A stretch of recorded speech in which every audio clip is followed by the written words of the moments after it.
Las labores de agujas en Canarias son tan antiguas casi como su historia, porque si contamos que la historia de Canarias empieza con la conquista y la posterior colonización, podemos tener en cuenta que los guanches ya en algunas islas, como por ejemplo en Gran Canaria, ya desarrollaban una serie de labores de tejidos, entre tejidos y agujas, y también se han encontrado piezas de agujas hechas con espinas de pescado y con huesos de animales también, con lo cual nos da a entender, hemos visto además las momias tenían ciertas costuras también, que da a entender que los guanches conocían de alguna manera el cosido con agujas. Con la posterior conquista y colonización aparecen una serie de labores que aportan los colonizadores junto con los tejidos, que son labores propias del Renacimiento, que es la época en que se desarrolla la colonización.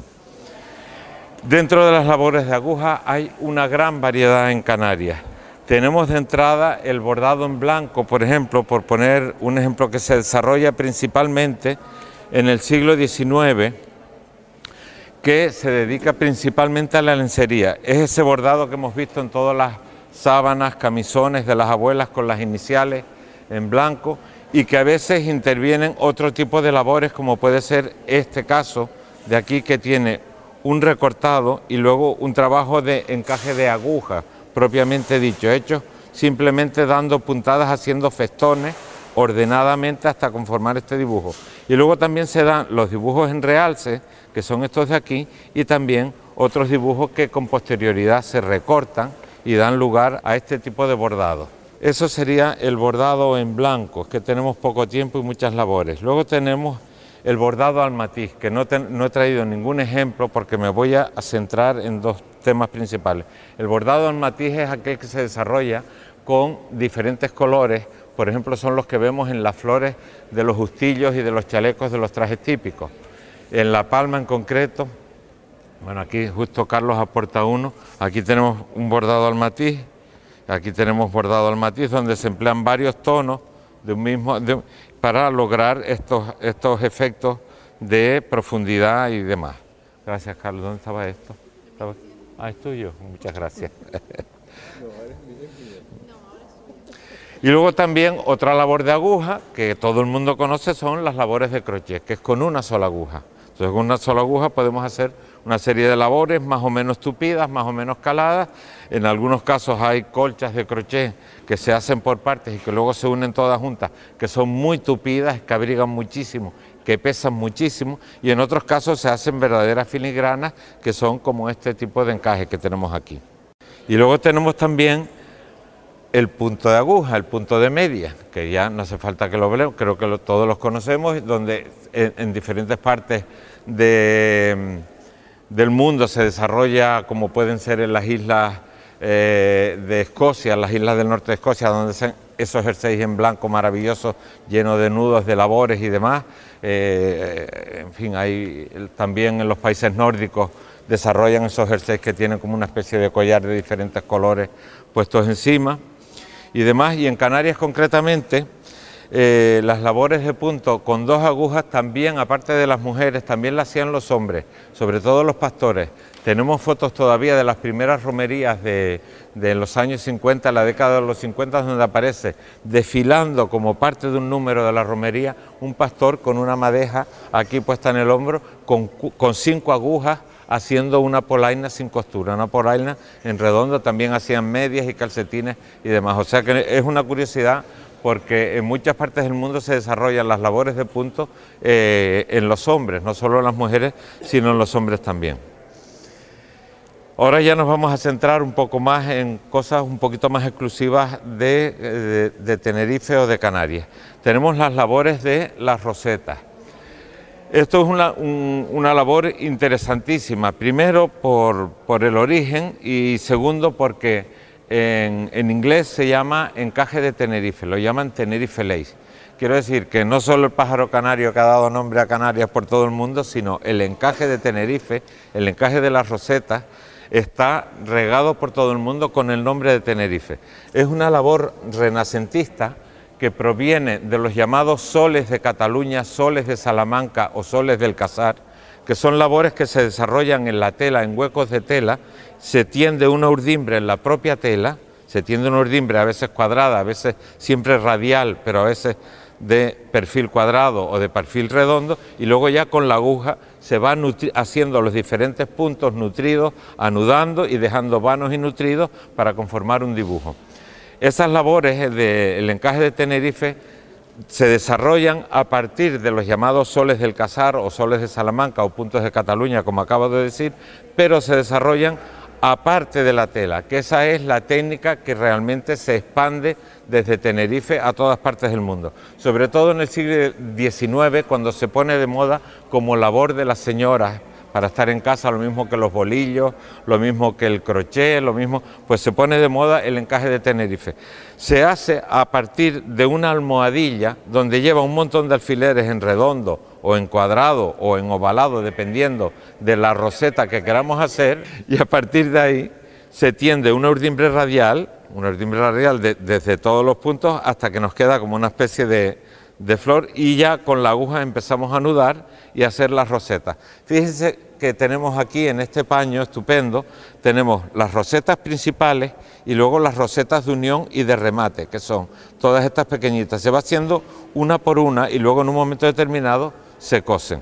Los dibujos, los motivos son infinitos, o sea que, y además encima a veces coinciden lo que es el dibujo en sí, pero luego, dependiendo de dónde provenga, si viene de Arona o si viene de Vilaflor o si viene de los diferentes sitios, porque ahora está refugiada en la zona sur, en Vilaflor y La Escalona y toda esa parte, pero en los años 40 y 50 se hacían mucho en el norte también, los Realejos, en el Puerto de la Cruz, en la Orotava y demás, o sea que a la par que el calado se hacían las rosetas también. Se pueden hacer exentas, como si dijéramos, como es este paño de aquí, y también se pueden hacer incrustadas en un paño, de manera que una vez que tenemos conformado el dibujo o la roseta, se cosía en el paño y luego se recortaba la tela y quedaba ya un vano grande adornado con lo que es la roseta. Existen mantelerías, existían hasta blusas, existían colchas, existían, en fin, es un trabajo extensísimo. Es muy interesante también un trabajo que se desarrolla a partir de las rosetas en Vilaflor, que es el llamado encaje de Vilaflor, que es un encaje de aguja también, que es un descendiente directo de los llamados encajes de Venecia o encaje inglés, que es un encaje donde se ponen las rosetas hechas, hilvanadas en un papel de estraza y luego con una aguja se van uniendo entre sí haciendo diferentes puntos de adorno. Puntos de nudo, punto de pez, punto de ojo de perdiz, etcétera, etcétera. Existe un montón de puntos. Ese encaje de Vilaflor fue introducido por una inglesa que residió allí mucho tiempo a principios del siglo XX y se desarrolló, pero es un trabajo muy costoso, es un trabajo que lleva muchísimas horas y que tuvo desgraciadamente un tiempo de desarrollo donde se llegó hasta a exportar, pero que son poquísimas las artesanas en estos momentos que lo siguen haciendo. También se da lo que no es propiamente el encaje de Vilaflor, sino simplemente labores de roseta unidas entre sí por diferentes puntos de aguja descendientes del llamado encaje de Vilaflor. O sea que combinan tela, puntos de aguja y rosetas. Y el llamado encaje de Vilaflor solo son rosetas, diferentes rosetas y diferentes puntos de aguja. Siguiendo con las labores renacentistas, nos encontramos con el llamado bordado de Richelieu. Es un bordado que se desarrolla en toda el área del Mediterráneo, sobre todo, y que creemos que llega a Canarias con los conquistadores, porque es una labor renacentista, y tiene especial desarrollo, como todas estas cosas, en el siglo XIX y parte del siglo XX, sobre todo en el siglo XIX. Se trata de hacer primero un dibujo a papel. Ese dibujo en el papel hay que perforarlo de manera que casi que no se pierda la línea. Ese papel se pone encima de una tela lisa y se pasa después una almohadilla mojada en polvos azules. Es una mezcla de polvos con un poco de petróleo. Yo iba a decir gasoil, pero vamos, petróleo. Se pasa por el papel de vegetal, y va quedando por todos los puntitos, va pasando el polvo y queda el dibujo ya pasado a la tela. Ese dibujo lo coge la tela toda, como este mantel por ejemplo, lo coge una mujer y empieza a hacer presillas, todo lo va haciendo, a veces hace bodocos aquí en relieve y a veces hace agujeritos también, que son los ojetes. Y una vez que está todo bordado, entonces se va recortando todo y ya nos quedan los huecos. Es impresionante el trabajo porque tan grande, el bordado puede ser lo suficientemente grande hasta la tela que pueda abarcar la mujer en la mano, porque tiene que ir haciendo así y va del centro hacia afuera. De manera que nunca son grandes extensiones porque no cabe la tela en la mano de la mujer. Bueno, en La Palma tiene especial desarrollo, aunque en las demás islas también era un trabajo que se hacía, pero realmente donde realmente tiene un desarrollo extraordinario es en la isla de La Palma. En la isla de Madeira también tiene un desarrollo especialísimo. Y bueno, y las piezas pueden ser tan maravillosas como este ejemplo que tenemos aquí, que yo, Óscar, échame una mano para mostrarlo, porque realmente vale la pena de verlo, porque es una pieza de las buenas. Inge tiene allí también otro mantel extraordinario, pero bueno, esa era otra cosa, el tema de los colores. Se da, casi siempre es de monocromo, de un solo color, y suele ser en blanco, bordado en blanco bordado en un crudo medio tostado, y en blanco bordado en gris también se da, de fondo blanco. Y luego ya combinaciones de colores, a lo mejor un fondo amarillo bordado en blanco, fondo amarillo bordado en amarillo. Pero casi siempre, raramente se combinan diferentes colores en una sola pieza. Y luego ya entramos en la labor de Tenerife por excelencia, que es el llamado calado. El calado también, lo mismo que el encaje de Richelieu, es una labor del Renacimiento y que se da también en todo el área mediterránea. Tiene un proceso complejísimo y complicado, y en Tenerife se llegó a pasar de una labor doméstica a casi una labor semi-industrial. De manera que, en principio, una sola artesana era capaz de hacer todo un proceso de preparación del trabajo y llegó a realizar ella sola, y cuando esto se convierte en una pequeña industria local, entonces ya es cuando los procesos que lleva cada pieza se desarrolla por diferentes artesanas. De entrada tenemos que coger la tela y marcarla. Marcarla quiere decir que si aquí va a haber una randa, que se llama, que es esto, hay que sacar una hebra entera aquí y otra hebra entera, de manera que ya se sabe que aquí va la randa. Si aquí va una flor, pues hay que coger y recortar la tela aquí la flor. Aquí va la otra randa. Luego ya aquí sacar otra hebra, en fin, ir marcando las pautas. Luego esta tela, una vez que está marcada, se llevaban a las sacadoras de hebra, que siguiendo las pautas, empezaban a sacar las hebras. El sacar las hebras puede ser en los dos sentidos, en el sentido de la trama y en el sentido de la urdimbre. Unas veces interesa que sea en un sentido y otras veces en otro. Por ejemplo, aquí la estamos sacando en sentido de la urdimbre, y en cambio aquí en horizontal las estamos sacando en sentido de la trama, porque son perpendiculares. Y como tanto calado queramos, depende de la cantidad de hebras que tenemos que sacar. Una vez que se han sacado todas las hebras, que hay artesanas especializadas y que además tienen que sacar de repente hebras en zonas tan pequeñitas como puede ser aquí entre medio, haciendo cuadraditos, que lo van sacando con una pinza. Es una cosa absolutamente extraordinaria el tema del sacado de las hebras. Yo quisiera, porque tenemos en el museo algunas piezas donde está nada más que la hebra sacada, sin ponerlo todavía en el bastidor, y entonces es cuando se ve el trabajo tan inmenso que tiene. Una vez que están las hebras sacadas, ya se llevan a las bordadoras, que son las que realmente empiezan con la aguja. Se tiende en un bastidor, a diferencia de esto que se hace en la mano, hay que tenderlo en un bastidor, y cuando son piezas grandes se enrollan en una de las varillas del bastidor, se tensa ese fragmento, esa parte, ahí se empieza a trabajar, y una vez que esa parte está toda trabajada, se desenrolla el resto del mantel que queda y se enrolla lo que está trabajado en la otra varilla.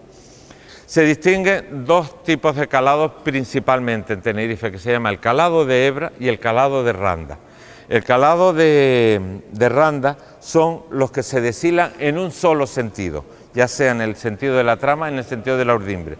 Y el calado de hebra es el que se deshila en los dos sentidos. O sea que dejamos huecos realmente en un sentido y en otro. Y luego, eso es en cuanto al sacado de la hebra, y en cuanto a la modalidad del calado, cuando empieza la artesana a trabajar, se distinguen dos modalidades principales, que es el calado vasto y el calado fino. El calado fino es un calado donde el deshilado es muy pequeño, esto podía ser un calado fino, y donde se va pasando la hebra sin anudar, sino simplemente pasando y pasando. Esto es lo que es el llamado calado vasto. Fíjense los cuadraditos que están ahí, son cuadraditos de tela que no se han deshilado, con lo cual han tenido que sacar las hebritas, los pedacitos de hebra entre cuadradito y cuadradito, lo que eso supone. Una vez que está tendida la tela en el bastidor, se trazan primero los puntillos, que son los remates de donde se han sacado las hebras, para que no se siga deshilando el mantel. Y luego ya se empiezan a tender diagonales, de manera que son las que luego se empiezan ya a trabajar. Si ustedes se fijan, aquí está el cuadrado, pero luego hay unas líneas que van así y otras líneas que van así.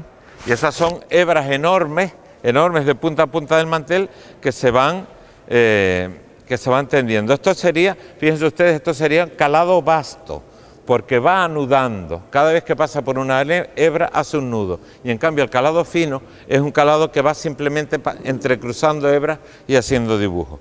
Vamos a... mucho más complicados y lleva mucho más trabajo. Fíjense qué maravilla, porque aquí casi no hay tela, nada más que los cuadraditos. Esto se llama, esta parte, de forma genérica se llama calado de galleta. Lo llaman el calado de galleta. Y aquí han tenido que hacer, fíjense, han recortado toda la tela y han trazado una urdimbre cruzada, y luego ya han empezado a rellenar, a surcir como si fueran surcidos. Todas estas rosetas están hechas aparte. Aparte no, quiero decir, deshiladas y luego trabajadas. Es una auténtica... Pero vamos, a mí, esto en el fondo, aunque tenga muchas más pasadas y mucho más... Esto para mí tiene mucho más trabajo que esto, porque esto a fin de cuentas está todo el rato aquí, vuelves y vas rellenando, pero aquí es anudando. Dime, ¿se deshila todo antes de empezar a trabajar? Y luego este mantel en concreto también, cuando el calado llega hasta el extremo, lleva una presilla gordísima como tiene esto, para que el mantel no se siga deshilando. Aquí, por ejemplo, no llega el calado hasta el borde del mantel y simplemente se hace un dobladillo con una vainica estupenda, pero claro, ya no corre el peligro para el tema del lavado y demás. El precio del mantel son 60 euros.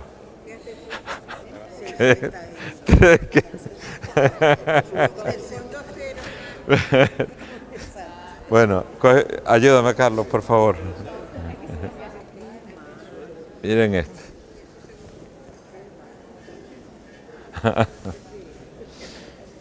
Bueno, esto es un calado de randas, porque son a base de randas y a base de tela, y luego en el medio se llama calado de malla, que han deshilado todos los hilos, en este caso, déjame ver, Carlos, en este caso de la trama, porque son los hilos horizontales, y han dejado todos los hilos de la urdimbre. Y luego han trazado unos hilos de trama falsos que van anudando y hacen una malla, y luego ya se va rellenando la malla.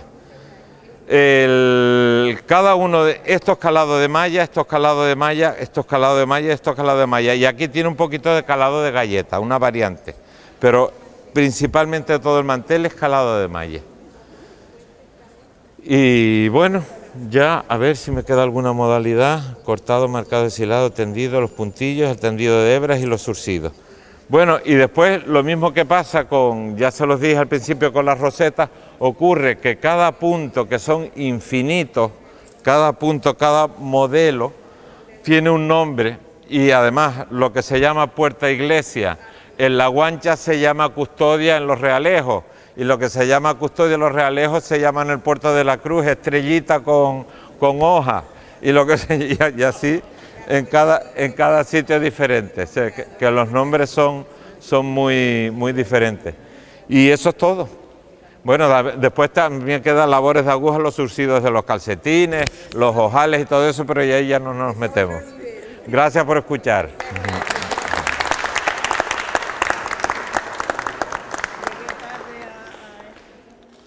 Sí, no, no llevas. No, no, no.